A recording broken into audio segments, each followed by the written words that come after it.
श्री मोहम्मद नदीमुल हक अपनी बात जारी रखेंगे। Sir, okay I thank you very much for giving me this time.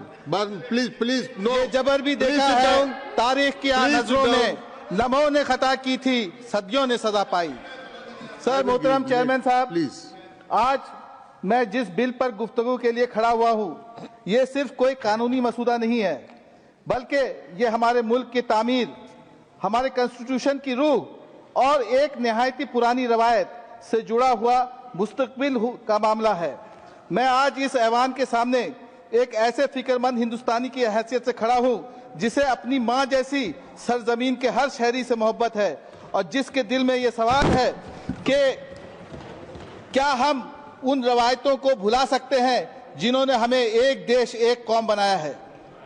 आज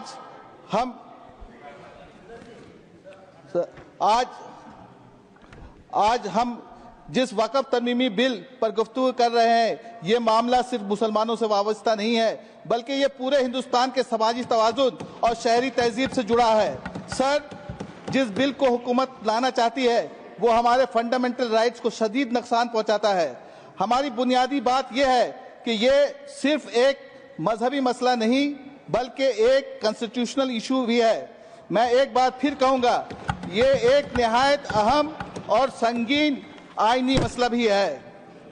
सर, और मौसम नूर, समीरुल इस्लाम, दोला सेन और मैं खुद यहाँ मौजूद हूँ, हमारे सारे मेंबरान भी मौजूद हैं। हमारी party all India Trinamool Congress और हमारी दीदी ममता बनर्जी ने मुझे ये जिम्मेदारी दी है कि मैं यहाँ अपनी पार्टी की जानिब से कॉन्स्टिट्यूशन का दफा करूँ। मैं उम्मीद करता हूँ कि मेरी बात तवज्जो से सुनी जाएगी और किसी भी फैसले से पहले इन ज़रूरी बातों का ख्याल रखा जाएगा। सर, हमारे लिए कॉन्स्टिट्यूशन सिर्फ एक किताब नहीं बल्कि हमें रास्ता दिखाती है।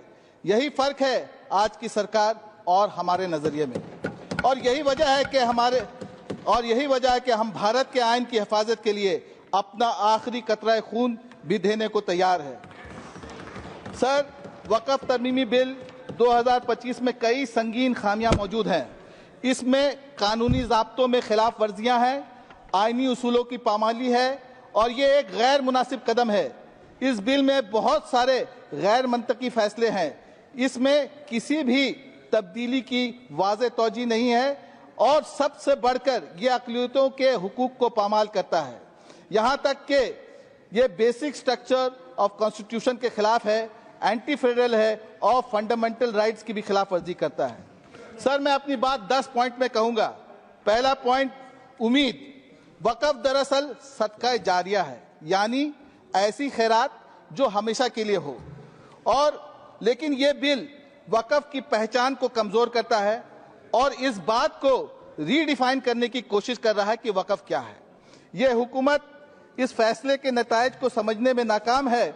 ये बिल वक़्फ़ को उसकी तारीखी और मजहबी हैसियत से महरूम कर देगा। सर, रिफॉर्म्स के नाम पर हमारी सदियों पुरानी दीनी व समाजी इदारों को नया नाम देना वक़्फ़ की रूह के साथ एक भयानक मजाक है। मैं समझता हूँ कि ये ऐवान माने हाउस को खुद से पूछना चाहिए कि ऐसा डाइल्यूशन क्यों ज़रूरी है। ये करोड़ों मुसलमानों को क्या पैगाम दे रहा है जिनके लिए वक़्फ़ ईमान, अकीदा और इज्तिमाई फ़क्र की अलामत है। ये बिल वक़्फ़ को हद से ज़्यादा सरकारी कंट्रोल में लाकर हमारी सदियों पुरानी रवायत और खिदमत के निज़ाम को ख़त्म करने की कोशिश कर रहा है। और अलमिया ये है कि जिस बिल को उम्मीद का नाम दिया गया है वो दर हकीकत लोगों के लिए मायूसी और बेचैनी लेकर आया है।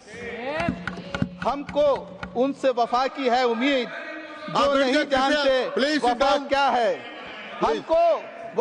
हमको उनसे वफा की है उम्मीद जो नहीं जानते वफा क्या है। सर, मैं दूसरे पॉइंट पर आता हूं कि यहाँ पर इस बिल में ये शर्त रखी गई है कि कोई भी शख्स 5 साल तक इस्लाम पर अमल करने के बाद ही कोई दुरुस्त वक़्फ़ कायम कर सकता है। ये शर्त आर्टिकल 25 और 26 की खुली खिलाफ वर्जी है जो हर फर्द को बगैर किसी गैर ज़रूरी मुदाखलत के मजहबी आज़ादी, अमल, तबलीग और इदारा चलाने का हक देता है।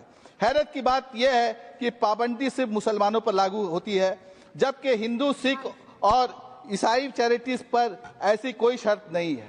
सर, मैं यह पूछना चाहता हूं कि जब 5 साल की शर्त लगाई गई है तो इसका सर्टिफिकेट कौन देगा कि ये मुसलमान 5 साल तक प्रैक्टिसिंग मुसलमान है कि नहीं है? और प्रैक्टिसिंग माने क्या है कि 5 वक्त के नमाज पढ़े, रोजा रखे, हज पर जाए कि ज़कात दे? इसका कहां से इसका डेफिनेशन होगा, ये मुझे समझ में नहीं आया।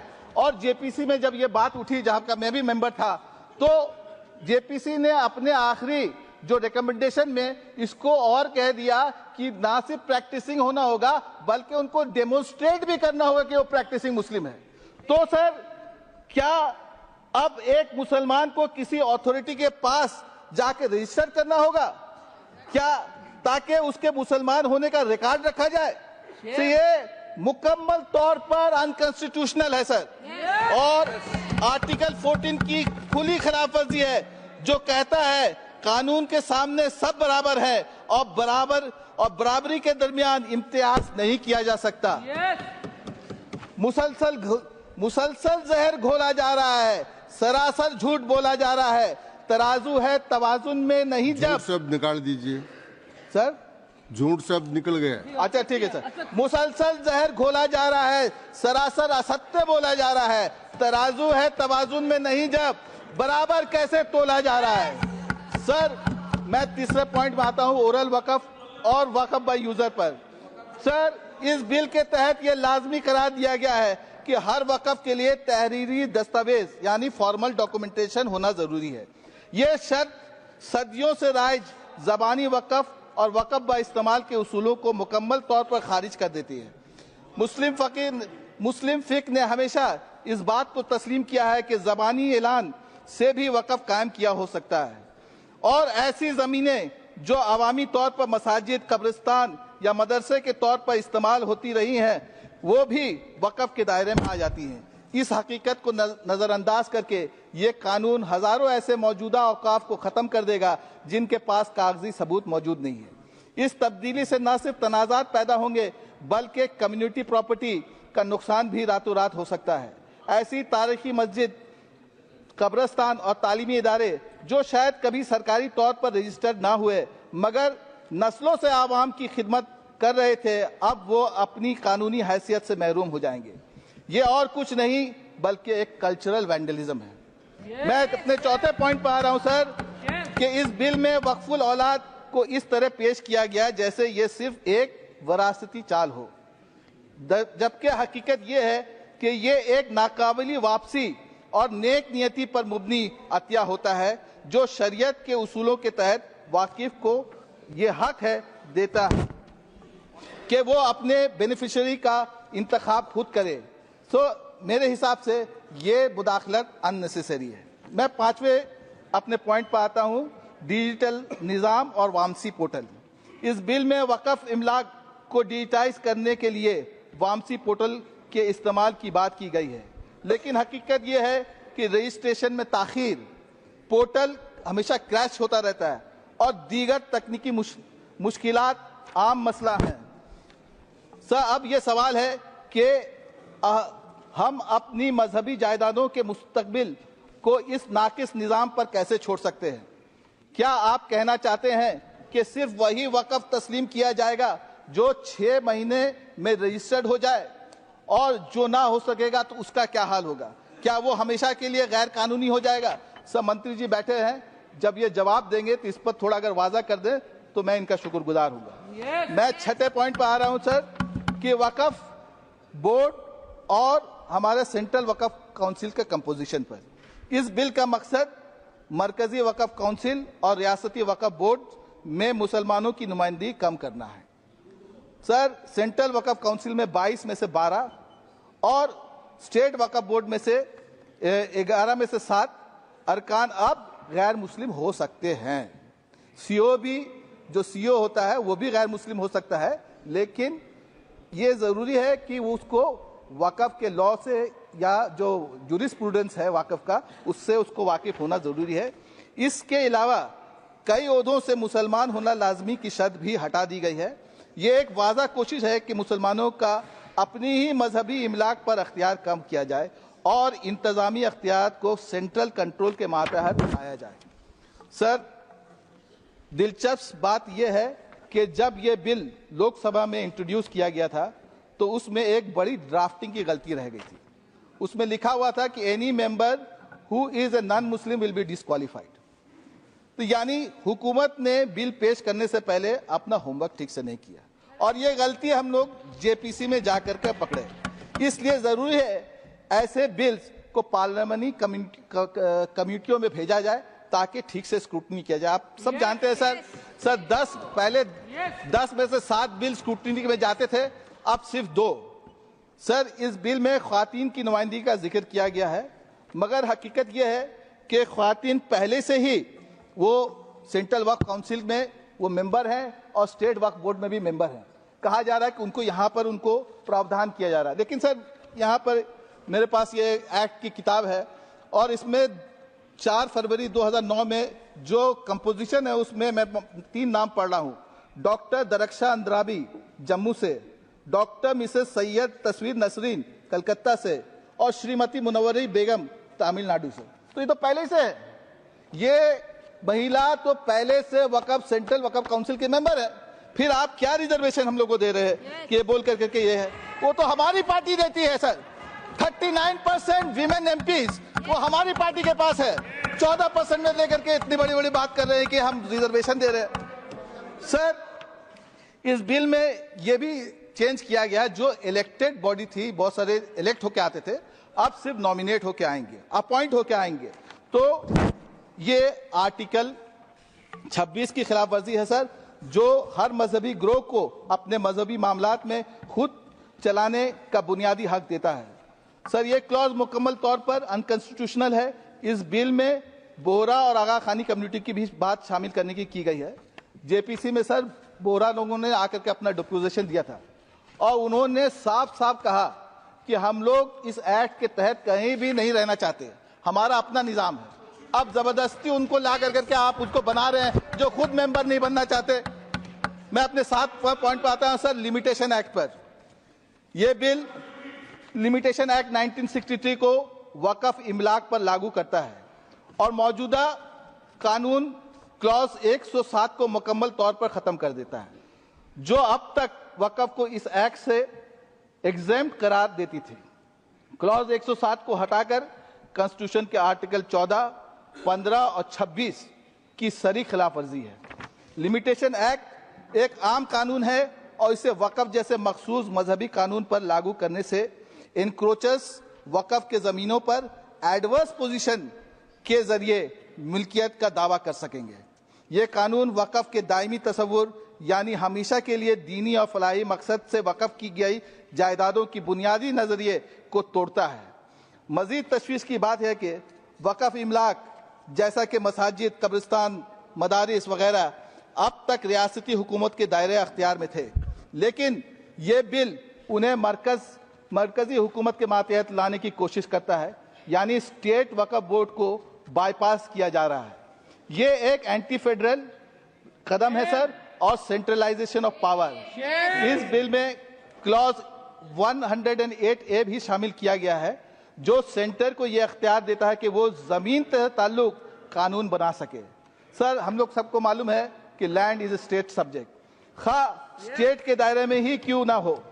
यह बिल मजहबी, समाजी और माशरी बहबूद माने वेलफेयर को मुतासिर कर सकता है और वक्फ इमलाक को गैर कानूनी कब्जों के लिए खुला छोड़ देगा, क्योंकि इसमें कोई लीगल सेफगार्ड नहीं रखा गया है। सर, पहले 2 साल की सजा थी, उसको कम करके 6 महीना कर दिया गया जो इनक्रोचर्स के लिए, और जो ऑफेंस कॉग्निजेबल और नॉन बेलेबल था अब उसको बेलेबल कर दिया गया। सर, मैं अपने अगले पॉइंट पर आता हूं 8 नंबर पर कि centralisation of power in government officials. इस बिल का शायद सबसे खतरनाक पहलू यह है कि यह तमाम अख्तियारात सरकारी अफसरों को देता है और अदालतों, कम्युनिटी इदारों और वक्फ बोर्ड को टूथलेस कर देता है। जेपीसी रिपोर्ट के बाद अब बिल में क्लॉज शामिल किया गया है कि एक नामजद अफसर जो जिला कलेक्टर से ऊपर का दर्जा होगा ये फैसला करेगा कि कोई जायदाद वक्फ है या नहीं। यानी सिर्फ एक अफसर की स्वाबदी डिस्क्रिशन पर किसी जायदाद की मजहबी या कानूनी हैसियत तय हो जाएगी। सवाल यह है कि क्या ये अफसर उसूलों से वाकिफ होगा? क्या ये उस रवायत की रूह का इल्म उसके पास होगा? Sir, this is against the principle that no one can be a जज इन देयर ओन कॉज। ये आर्टिकल 25 और 26 की खुली खिलाफ वर्जी है। सर, मैं अपने 9th पॉइंट पर आता हूं कि ट्राइब्यूनल्स के फैसले फाइनल होते थे, अब वो फाइनलिटी खत्म हो गई। इसलिए एक अननेसेसरी अमेंडमेंट है सर, क्योंकि ये अब जितने लीगल डिस्प्यूट उसको और लंबा करेगा और जो कोर्ट पर पहले से बोझ है हमारे हाई कोर्ट और सुप्रीम कोर्ट पर, उस पर और बढ़ाएगा सर। मगर ये तरमीम दीगर मजहबी कवानीन के मुतज़ाद है, क्योंकि दूसरे मज़ाहिब के चैरिटीज़ में ट्राइब्यूनल के फैसले को हतमी तस्लीम किया जाता है। माने फाइनल दूसरा जितना भी ट्राइब्यूनल है उसका फैसला, खाली इसी को फाइनल नहीं किया गया। तो वक़्फ़ के मामले में ये अलग मेयार क्यों? ये एक सर डिस्क्रिमिनेटिव मूव है सर। मैं कहना चाहता हूं कि ये सरासर डायरेक्ट अटैक ऑन फेडरलिज्म है। ये बिल सिर्फ वक़्फ़ का मामला नहीं बल्कि हमारे फेडरल स्ट्रक्चर पर एक सरासर खतरनाक हमला है। यूनियन गवर्नमेंट पूरे मुल्क में वक़्फ़ के मामलात को बराह रास्त कंट्रोल करके रियासतों के दायरा अख्तियार को नज़रअंदाज कर रही है। ये एक खतरनाक मिसाल काम करेगी। आज वक़्फ़ निशाने पर है, कल मंदिर की ज़मीन, चर्च की ज़मीन या गुरुद्वारे की ज़मीन भी निशाने पर आ सकती है। ये बिल सेंट्रलाइजेशन ऑफ पावर करके हमारे यूनियन की बुनियाद को हिला रहा है, जिसकी रूह डिवीजन ऑफ पावर में है, ना कि सेंट्रलाइजेशन ऑफ पावर में। मैं इस ऐवान के तमाम मुअज़्ज़िज़ मेंबरान से गुजारिश करता हूँ कि वो इस बिल की मुखालफत सिर्फ मजहबी आइनी बुनियाद पर ही नहीं बल्कि फेडरल प्रिंसिपल्स की बुनियाद पर भी करें। सर, मैं यहाँ केरल के मुनम्बम इलाके का भी जिक्र करना चाहता हूँ, जहाँ 700 से ज़ायद ख़ानदान बरसों से आबाद है। मैं इस ऐवान में ममता बनर्जी की पार्टी का रुकन होने की हैसियत से खड़ा हूँ और ये बात वाज़ा तौर पर कहना चाहता हूँ कि एक भी खानदान बेदखल नहीं होगा। No one will be evicted. Sir, please इस मुकामी मामले को वक़्फ़ बिल से ना जोड़ा जाए। ये दो बिल्कुल अलग इश्यूज हैं। ये जगह बंगाल में है क्या? सर, आखिरी में मैं जिक्र करना चाहता हूँ, मैं जिक्र करना चाहता हूँ सर आखिरी में कि बहुत सारी कमिटियों का रिकमेंडेशंस पर ये बिल मंत्री जी ने कहा कि मैं इसको सबका रिकमेंडेशन लेकर के बिल लेकर के आया हूँ कि वो पार्लियामेंट्री कमिटीज अलग अलग है। लेकिन अगर आपको रिफॉर्म करना ही है तो आप इन जितनी कमिटियां तो उसमें तीन रिकमेंडेशंस तो उसको आप मान लीजिए। एक कि मुसलमानों में तालीम के फरोग के लिए एक नेशनल एजुकेशन बोर्ड का क़याम, इसको तो मानिए सर। दूसरा, इन्हीं कमेटी ने रिकमेंड किया था कि वो वक्फ जायदाद जिन पर सरकारी एजेंसियां काबिज हैं उन्हें वापस वक्फ बोर्ड को दिया जाए। और उनका लास्ट रिकमेंडेशन में जिसको मैं पढ़ रहा हूं कि पब्लिक प्रेमिसेस ब्रैकेट में eviction of unauthorised occupants act 1971 के तहत वक्फ को लाया जाए। सर, मैं हैरान हूं कि इन्होंने ये सब रिकमेंडेशन का कहीं पर भी जिक्र नहीं किया। इसमें जो बिल आया इसमें नहीं है, बल्कि अभी जो 2014 में एंटी एनक्रोचमेंट एक्ट वक्फ का जो था, जो राज्यसभा में लाइव था, उसको ये बिल पेश करने से पहले उन्होंने विड्रॉ कर लिया। सर, अगर आज वक्फ निशाने पर है तो याद रखिए कल किसी को भी मंदिर, चर्च, गुरुद्वारे पर भी यही कानून लागू किया जा सकता है, किसी के भी। आइए हम खुलकर बात करें। वक्फ कोई आम इदारा नहीं, ये एक रूहानी विरासत है, एक ईमानी अमानत है जिसकी जवाबदेही मुकद्दस फर्ज है और जिनसे आज खयानत हो रही है।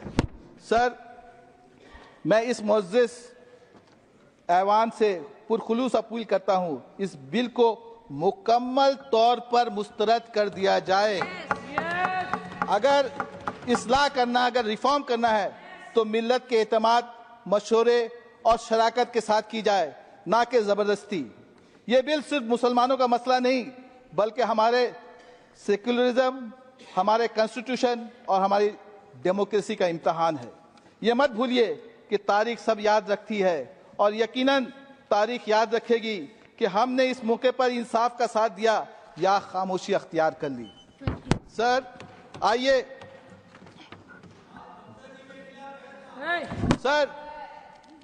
सर बुलडोजर राज का हमने बहुत नाम सुना है, लेकिन बुलडोजर राज हमारे दिल से हिंदुस्तान की बू नहीं निकाल सकती।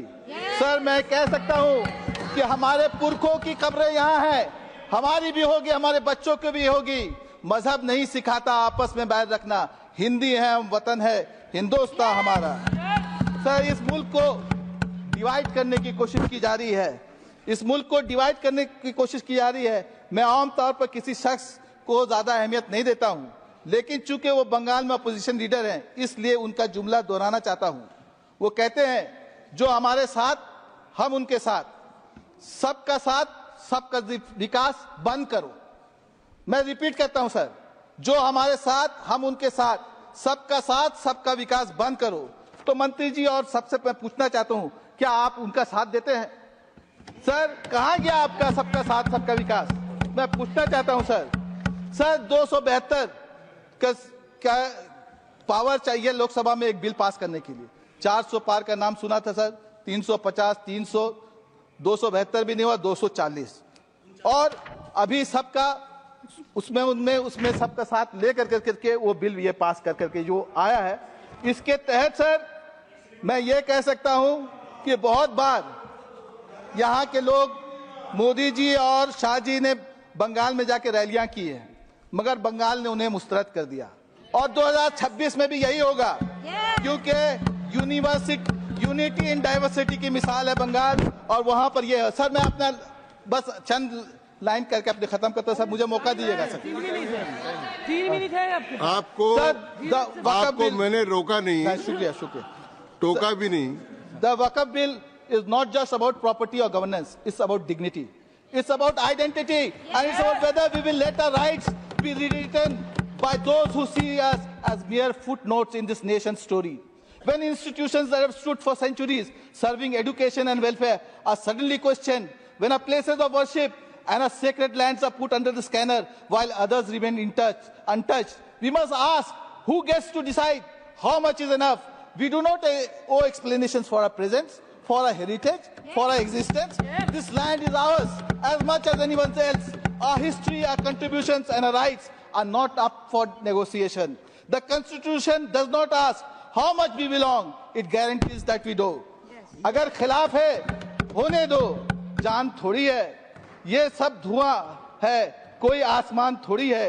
लगेगी आग तो आएंगे घर कई जद में, यहाँ सिर्फ हमारा मकान थोड़ी है। हमारे मुंह से जो निकले वो सदाकत है, हमारे मुंह में तुम्हारी जबान थोड़ी है। मैं जानता हूं कि दुश्मन कम नहीं, लेकिन हमारी तरह हथेली पे जान थोड़ी है। जो आज साहिब मसनद हैं कल नहीं होंगे, किराएदार हैं जाती मकान थोड़ी है। सभी का खून है शामिल यहाँ की मिट्टी में, सभी का खून है शामिल यहाँ की मिट्टी में, किसी के बाप का हिंदुस्तान थोड़ी है। जय हिंद।